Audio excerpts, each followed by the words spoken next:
Don't ask question about the right way and the wrong way to study Upanishads or Gita or Brahma Sutra. What you have done is simply looked at the text, and you can read any text. The point is not that. The point is, see, we didn't interpret anything. That's the most important thing you must understand. I didn't give you an interpretation of the text. I just asked you. Everything I said was to direct your attention to what the text is saying. And the text is saying something different from what you have been told it was saying. Yeah? This is what has happened. Now, just because of the fact that it challenges some favorite, pet, well-known interpretations, does not mean I am denying everything that is said in the Indian tradition. For example, I am not denying anything about Arishad Varga, for example. In fact, we can talk that way only if we take human situation seriously. What are the different kinds of feelings? Where do they emerge from?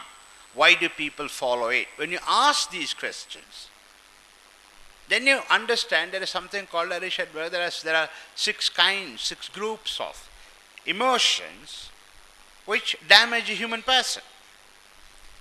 You see, this does not exist in Western psychology at all. They don't know that. They think this is metaphysics. Now, the point I'm making is this. Your favorite interpretations is going in the direction of Western psychology, which doesn't tell you anything about human beings. So, my story does not challenge Arishad Varga, my story supports Arishad Varga. I am not saying you must simply go and satisfy whatever you feel like satisfying. I am not saying that.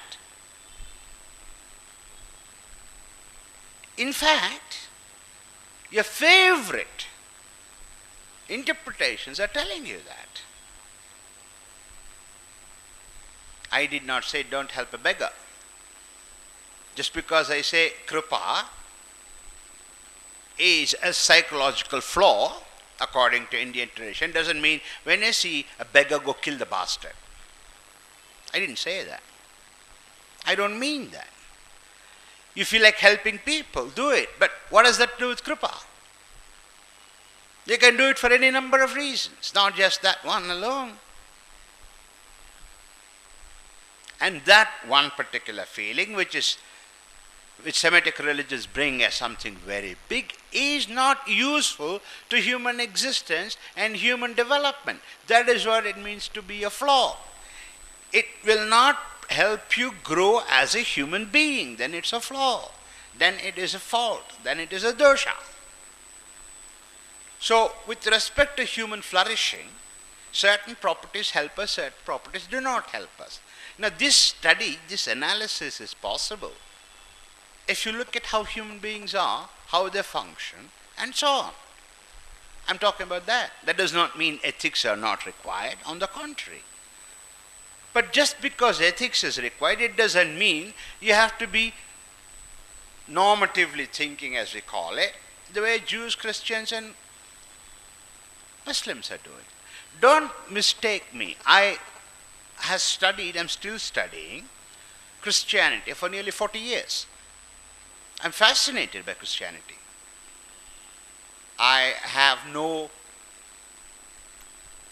negative in the sense of I don't look down on Christianity at all. I'm fascinated. I had never seen such a beast before. It's a very strange beast.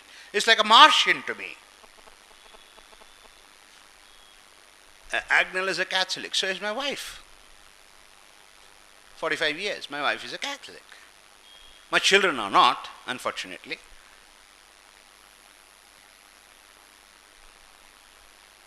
But that does not mean that I have a problem with Catholicism. In fact, I understand Catholicism better than most Catholics, actually. I have great respect for them.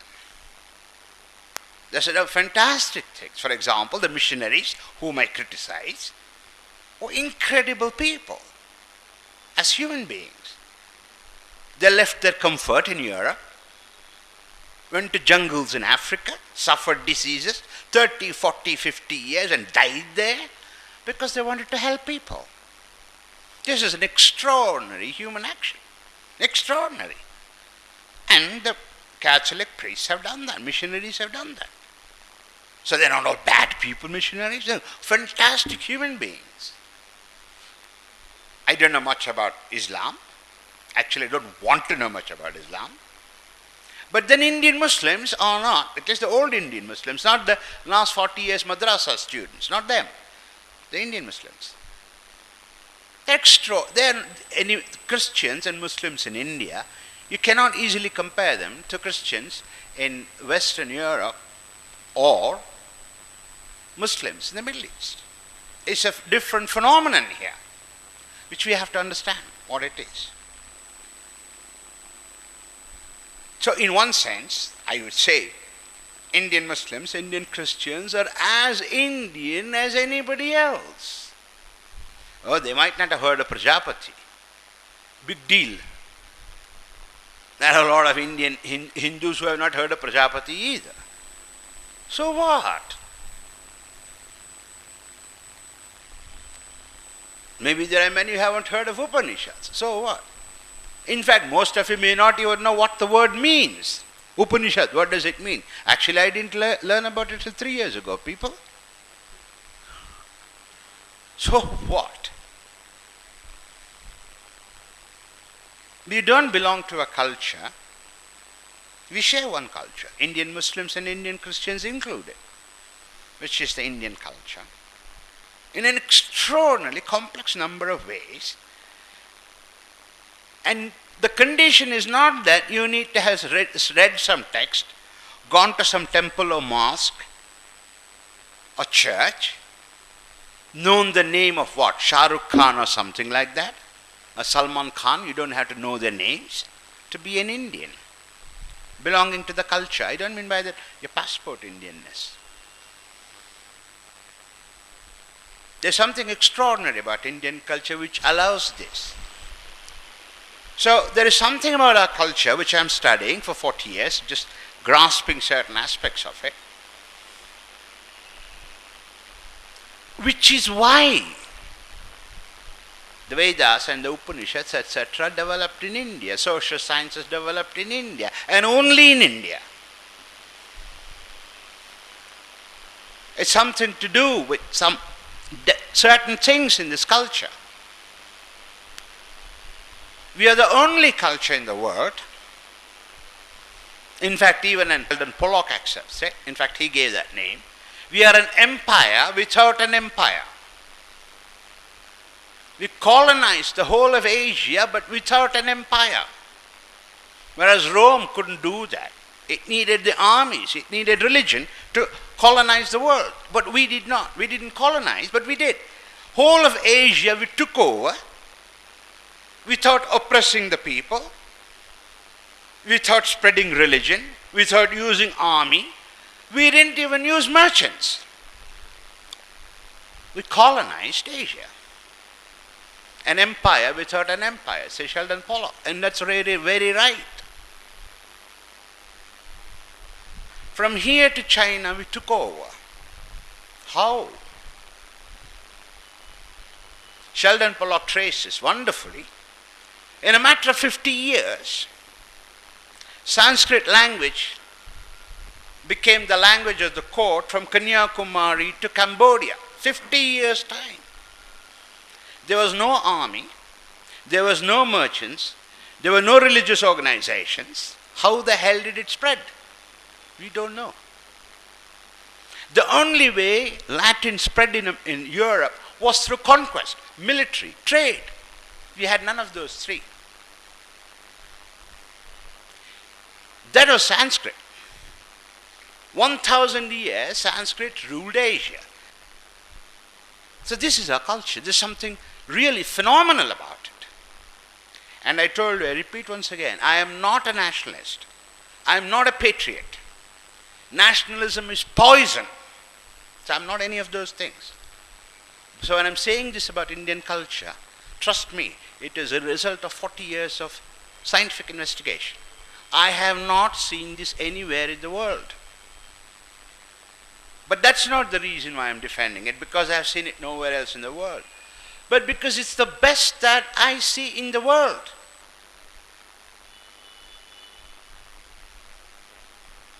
So what I'm sharing with you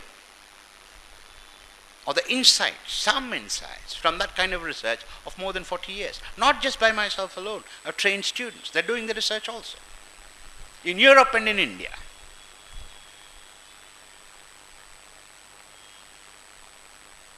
So I didn't say you must be against Arishadvarga. No, no, no. If you want to develop the theory of Arishadvarga, we need Indian psychology, not the Western bullshit. I didn't say we shouldn't be ethical. Don't help a beggar. I don't say such thing. When I say Kripa is bad, I don't think that I'm asking you to go and mercilessly kill people or rape people. I'm not saying that.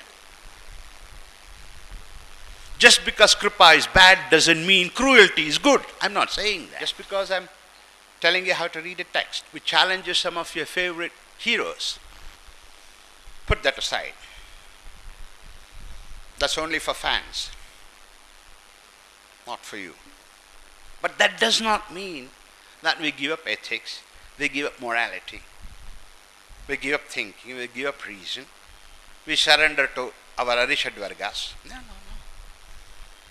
Doesn't mean any of those things. On the contrary, if you take this route, you would be able to do all these things, and finally, because no Indian knows how to fight Arishadvarga. It's only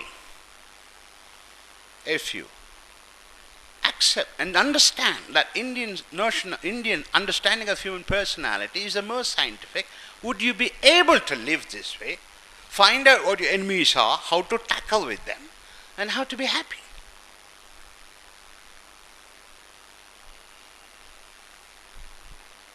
Only then. So what I'm offering you is what our ancestors have offered us 4,000 years ago.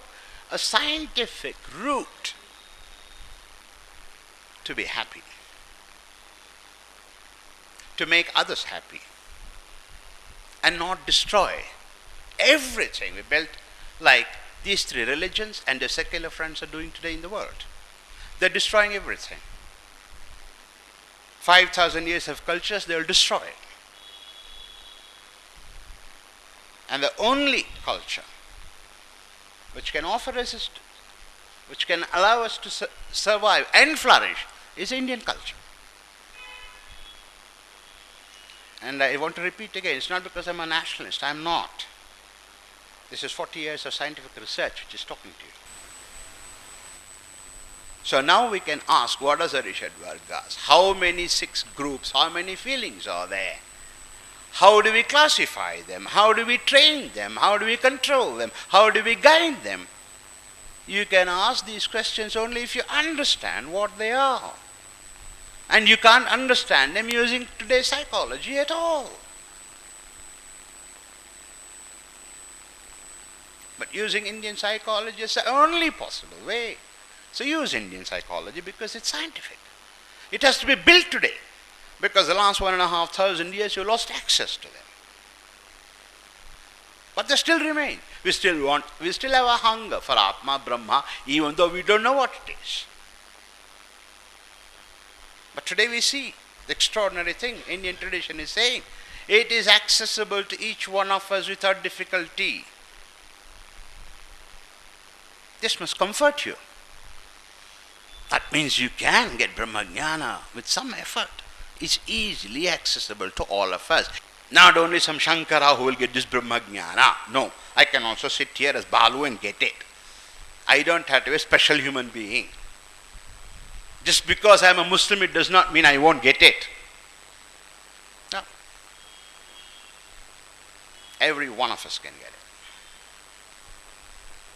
That's what I'm trying to tell you today. Not tell you, show you today.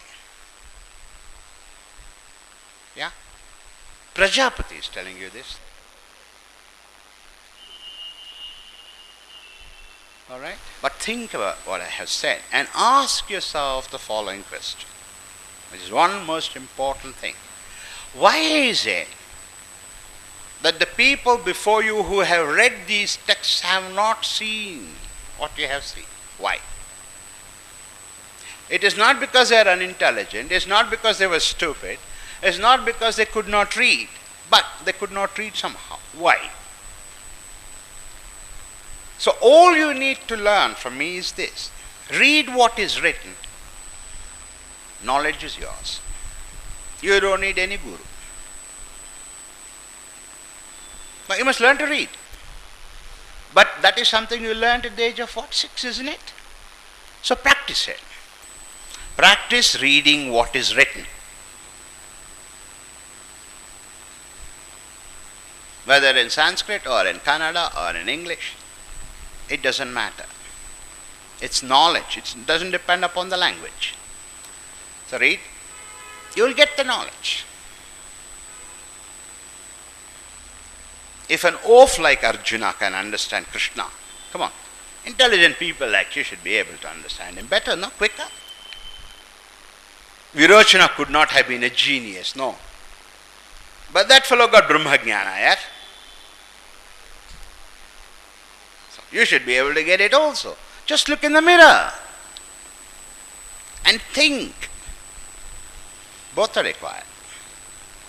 Ask, what is it am I seeing? What is it Virochana saw? What is it Prajapati was showing? Think. You'll have your answer. It'll take some time. You'll have your answer. Of course, it's not that simple. You have to work hard, but that's a thinking process. All right? All right. Thank you very much.